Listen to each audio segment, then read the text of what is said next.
नमस्कार भाइयों बहनों, मैं हूं नरेंद्र दामोदर दास मोदी और आज हम एक वीडियो का रिव्यू करने वाले हैं। और आज हमारे साथ मौजूद हैं अमित शाह जी। चलिए तो अमित शाह जी को स्टूडियो में बुलाया जाए और वीडियो को प्ले किया जाए।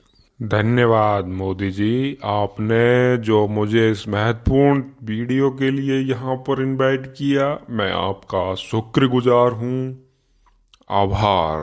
अमित जी, वीडियो प्ले किया जाए। मोदी जी, वीडियो प्ले कर लेंगे, चाय वाय बनवा दो, चाय पीते रहेंगे, वीडियो भी देखते रहेंगे। सुबह से लेकर शाम तक हजारों बार धमकियां धमकियां धमकियां। 2002 के बाद न धमकी देते हैं और न बताते हैं तलवार। आपने उन्हें बताया नहीं, कायरों, डरपोकों, कायरों की औलाद हो तुम।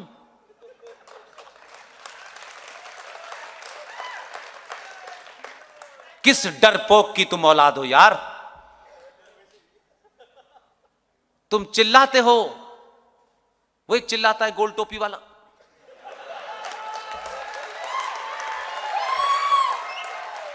क्या चिल्लाता है भाई? एक बहुत चिल्ला रहा था यूपी में, कहां है वो? एक को अभी हाल में एक झूठी धमकी देने के लिए देश की सबसे पुरानी पार्टी ने सोचा कि ये अगर यूपी में रह गया तो इसकी जीभ जरूर पलटने वाली है। उसे पंजाब में छुपा लिया। सुप्रीम कोर्ट के पास उत्तर प्रदेश सरकार ने सॉलिसिटर जनरल को भेजा, मजबूती के साथ केस रखा और कहा तुम्हारे चचा जान तो वाइस प्रेसिडेंट थे, वो अब नहीं रहे, अब तुम्हारी भरपाई होने वाली है। वो जाने वाला है 2 हफ्ते में। डर के मारे यूपी छोड़ के बैठ गया। बहुत बड़ा अंसारी था भाई, वो बड़ी धमकियां देता था। एक गेरुए वस्त्र वाला भेजा है, पता ही नहीं चल रहा कहां कहां गए हैं। इसलिए सिर्फ अपने विश्वास को मजबूत रखिए, न किसी पे अन्याय कीजिए, न किसी के अन्याय को 1 मिनट के लिए बर्दाश्त कीजिए। सनातनी हिंदू समाज अपने आदर्शों के चलते, अपनी मान्यताओं और परंपराओं के चलते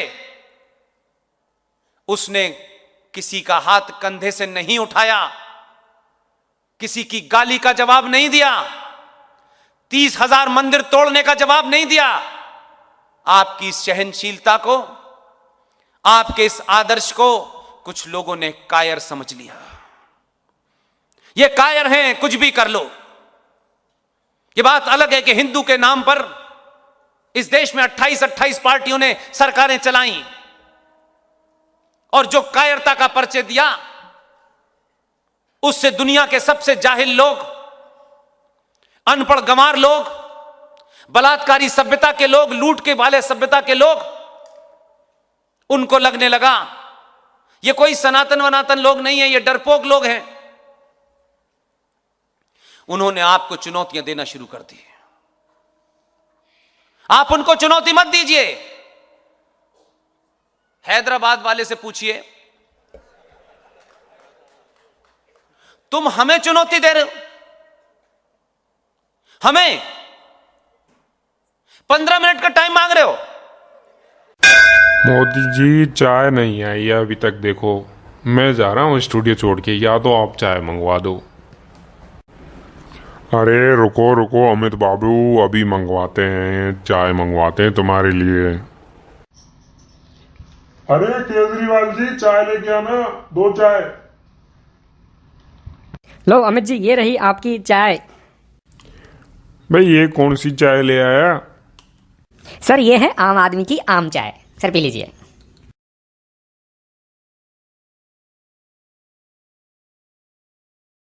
कमेंट करके बताइए कि आपको वीडियो कैसी लगी।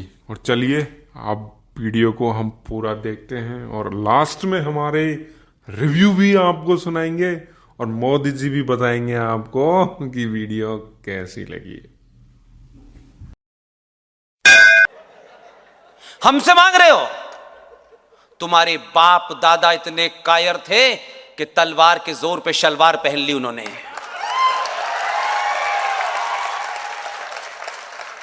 हमारे बाप दादा जब नहीं डरे, हम अब डरेंगे तुमसे?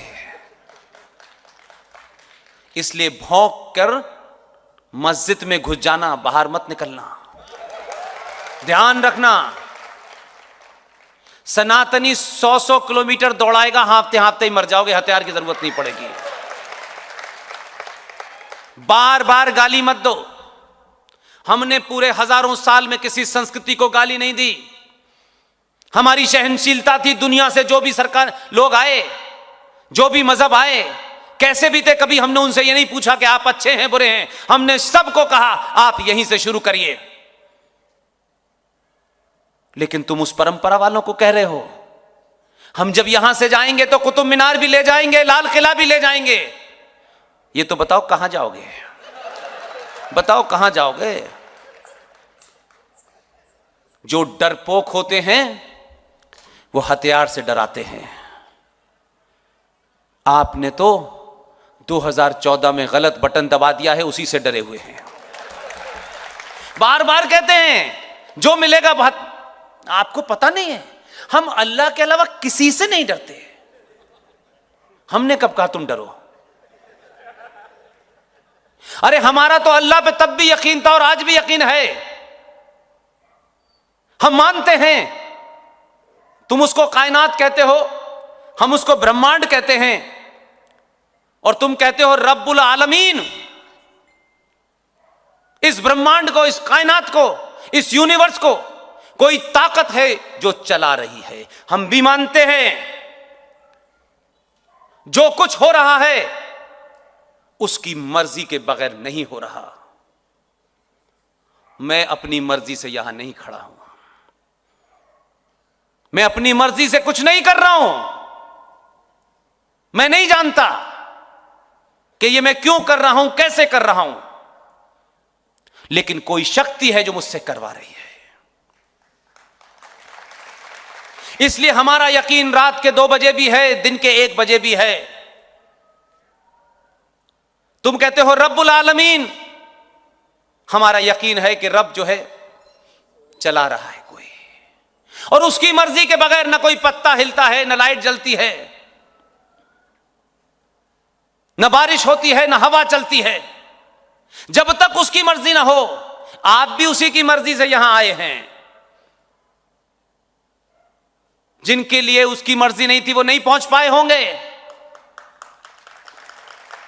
उसकी मर्जी है इसलिए आप यहां आए हैं। मेरे इंट्रोडक्शन में कहा कि हम बड़े आभारी हैं पुष्पेंद्र जी के। नहीं, मेरा कोई आभारी मत होइए, उसके आभारी रहिए। कोई किसी की जरूरत नहीं पड़ेगी। इसलिए मैं उनसे भी सवाल पूछता हूं, फूलन बाजार वालों से, कि हम तो जब से ये सृष्टि है तब से हमारा यकीन है कि ये पत्ता जब ही उसी की मर्जी से हिलेगा, हम और आप नहीं हिला सकते। जो कुछ भी हो रहा है उसकी मर्जी से हो रहा है। हम तो हजारों साल से मान रहे थे, हम आज भी मान रहे हैं। ये तो तुम्हारे मानने में तकलीफ आ गई कि 2014 में उसी की मर्जी से आया है। उसकी मर्जी थी। कुरान मजीद में एक आयत है, सूरे निसा। सूरे निसा क्या कहती है? सूरे निसा कहती है कि अल्लाह अपने मानने वाले, जिनका मुसल्लत ईमान है, कंप्लीट ईमान है, अल्लाह उनसे बात करते हैं और कहते हैं कि मैं तुम्हें इस धरती जमीन पर भेज रहा हूं।